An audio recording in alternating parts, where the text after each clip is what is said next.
तो फिर भूखे रहना पड़ेगा।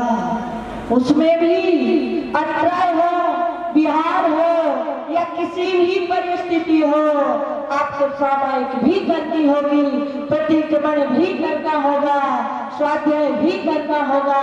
संघ की जो जो क्रियाएं हैं ये हमारे आवश्यक है, उन सभी आवश्यकों को करना होगा।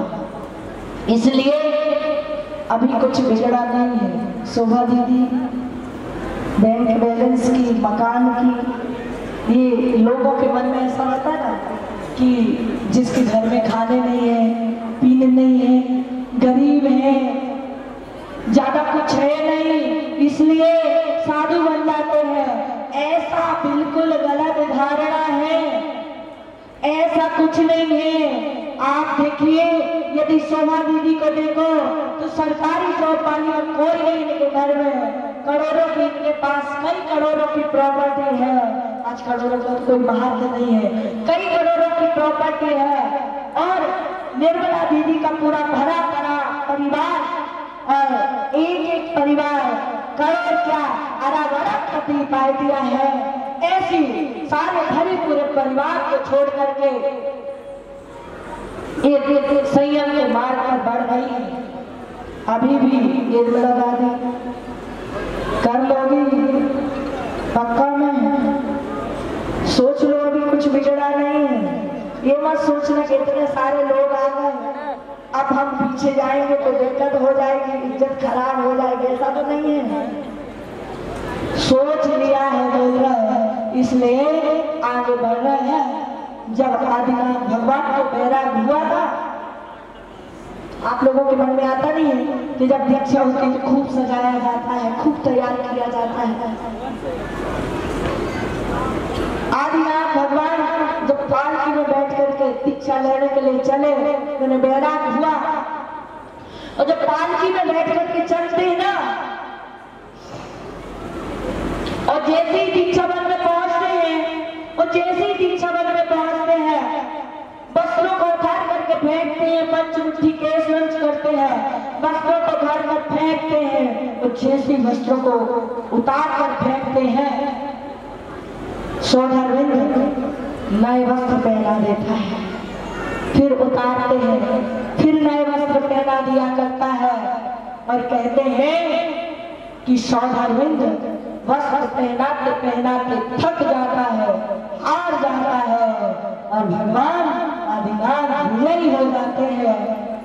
ऐसे ही अभी हम बिहार कर रहे थे ना, जब बिहार कर रहे थे तो सन्नी भैया बोले, कहाँ गए चल रहे, बोले माता जी, जब आप बिहार करती है या कोई भी साधु बिहार करता है तो पिछी तो अपने हाथ में रखता है, लेकिन कमंडल श्रावकों को दे देते हैं। कमंडल लगता भारी रहता है, इसलिए श्रावकों को दे देते हैं, और पिछी हल्की होती है, इसलिए अपने हाथ में रखते हैं। मैंने कहा सोच तो बहुत अच्छी है, लेकिन एक बात बताओ, कमंडल तो कोई भी पकड़ सकता है सन्नी भैया, लेकिन पिछी पकड़ने के लिए किसी वीर और महावीर की संतान हुआ करती है, वो ही पिछी कमंडल धारण कर पाती है। जब दीक्षा का भाव बढ़ता है और दीक्षा की भावना भाता है, एक बार आचार्य स्वामी सागर जी महाराज के पास श्रावक दीक्षा का निवेदन करके जाता है कि गुरुदेव मुझे दीक्षा दो। गुरुदेव ने कहा दीक्षा तो दूंगा, लेकिन तुम्हें एक काम करना पड़ेगा। नीरज भैया बोले क्या काम करना पड़ेगा? बोली काम ये करना पड़ेगा कि तुम्हें शमशान में जाकर के जो मुर्दा जल रहा होगा उस मुर्दे को खूब गालियां सुनानी होगी। क्या सुनाना होगा?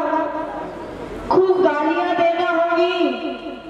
किशोर भैया दीक्षा जीवन कैसा होता है, कहा कि खूब गालियां देना होगी, वो गया गुरु आज्ञा, ये कहलाती गुरु आज्ञा।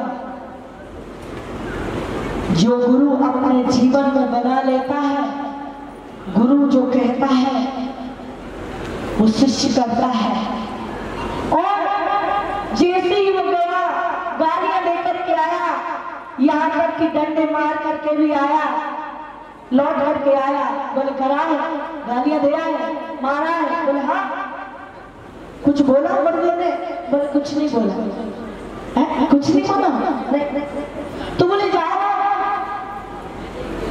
बोले जाओ उसी जगह पर उसी मुर्दे को अब खूब प्रशंसा करके आओ, खूब तारीफ करके आओ, खूब गुणगान करके आओ। और कहते हैं कि वो खूब तारीफ करके आया, खूब गुणगान करके आया। और जब लौट करके आया उससे पूछा कराए, बोले हाँ। बोले कुछ बोला, बोले नहीं। गाली दी तब भी नहीं बोला, गीत गाए तब भी नहीं बोला। उन्होंने कहा कि बस यदि तुम अपना जीवन ऐसा जी सकते हो, कोई गालियां दे और कोई गीत गाए, उसमें तुम राग न करो, उसमें तुम देश न करो, तो तुम दीक्षा लेने के लिए मेरे पास आ जाओ। यही साधु जीवन होता है। बहुत सारे लोग साधुओं की आलोचना करते हैं, जिनके पास कौड़ी का ज्ञान नहीं है, जिनके पास रत्ती भर आचरण नहीं है, वो लोग साधुओं के चरित्र पर उंगली उठाया करते हैं और साधुओं की एक एक कमी देखा करते हैं। मैं आप लोगों से कहते हूँ कि यदि आपको जब किसी साधु की कमी दिखाई दे, कोई गलती दिखाई दे, तो एक डायरी बना लेना, उस डायरी में लिखना और संकल्प लेना कि जब मैं साधु बनूंगा तब मैं गलती नहीं करूंगा। जिस व्यक्ति के खाने का ठिकाना नहीं, रात में खाता है, अभक्ष खाता है, सारे व्यसन जिसके जीवन में है, वो साधुओं पर उंगली उठाता है। ऐसे जीव जो होते हैं, कहते हैं कि जिसके परिवार से साधु बन जाता है ना, उसकी 7 पीढ़ी तर जाती है। रवि भैया, जिसके परिवार से साधु बन जाता है उसकी 7 पीढ़ी तर जाती है।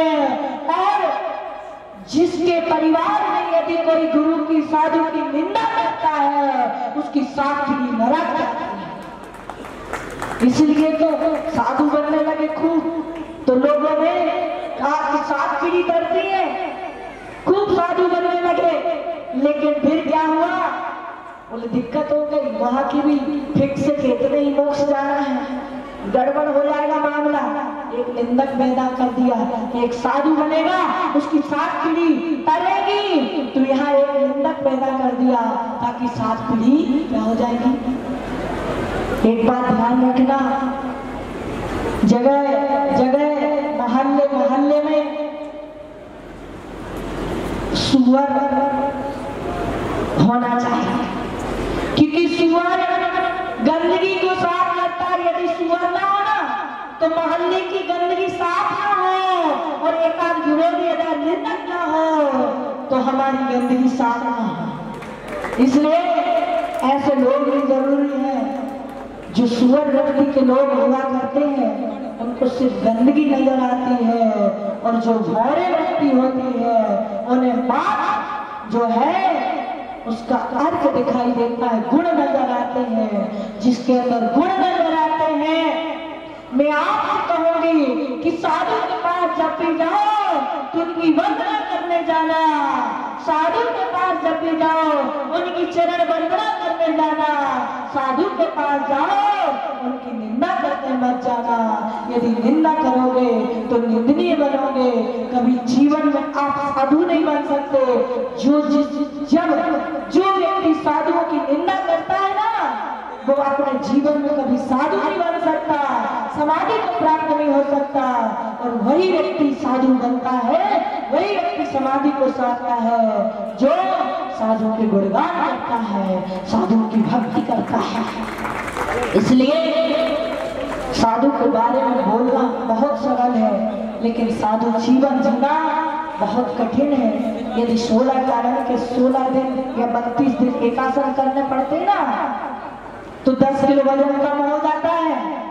यहाँ तो पूरा जीवन एक वर्ष, पूरा जीवन एक बार भोजन करके व्यतीत करते हैं, लेकिन उसके बाद 6 घंटा साधु बोलता है, आपको उपदेश देता है, प्रवचन देता है, और उसके बाद भी उसके चेहरे पर मुस्कान झलकती है। ये साधु जीवन होता है। आप देख रहे होंगे अभी हम लोगों का जीवन सुबह से एकदम मशीन की तरह अपने क्रिया कर्तव्य किए, सामायिक की, प्रतिक्रमण की, फटाफट दौड़ दौड़ में केसवन हुआ, प्रवचन दिया, आहार हुआ, आहार के बाद सामायिक के बाद जस्ट दीक्षार्थी को तैयार और मंच पे आकर के बैठ गए।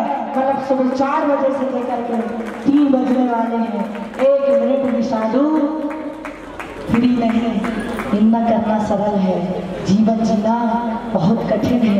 इसलिए ऐसी हमारी बहनें दीक्षा ले रही है, दीक्षा की भावना बनाई है, लेकिन मेरा कर्तव्य बनता है कि पहले में आप सबसे अनुमति प्रदान करो कि आप पहले इनके परिवार से पूछूंगी कि इनका परिवार इस दीक्षा के लिए तैयार है या नहीं। यदि होगा तो उनको दीक्षा दी जाएगी। ब्रह्मचारी शोभा दीदी का परिवार यहाँ पर बैठा हुआ है, उनकी बहनें जो कि वो भी प्रोफेसर है, आचार्य ऋषभ सागर महाराज के अनेक ग्रंथों का उन्होंने संपादन किया है। रश्मि दीदी और कुसुम जी पटोरिया जो अंतर्राष्ट्रीय कवि भी हैं, आइए एक बार अपनी अनुमति प्रदान करें। आपकी अनुमति है इनको दीक्षा देने के लिए? पूरी अनुमति है और आपका उपकार होगा इसको दीक्षा दें। बहुत सुंदर। और आप भी भावना बनाना कि आगे चल करके हम भी ऐसे ही इनके पद पर चले। बहुत बढ़िया। और अब हमारी निर्मला दादी जो कि यहाँ की बहुत लाडली दादी रही है मतलब रही है, अभी भी है, जो कि वैशाली नगर में जिनका बहुत ज्यादा वर्चस्व है। इनके बिना वैशाली मंदिर में पत्ता नहीं है। वैशाली नहीं, ऋषभ नगर में सारथी धारा बोलना है तो इनको बोलना है, सारी तैयारी करना है तो इनको करना है। जो भी व्यवस्था है ये देखा करती थी और हमेशा दान करने में भी इनका बढ़ चढ़ कर करके हिस्सा हुआ करता था। ऐसी हमारी निर्मला दादी का परिवार, भाई संजय जी आदर करोगे यहाँ मंच पर, भाई संजय जी, भाई तरुण जी और हमारी उनकी दोनों बेटियां,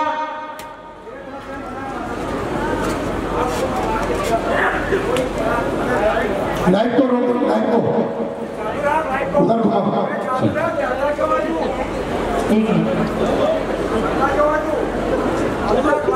एक मिनट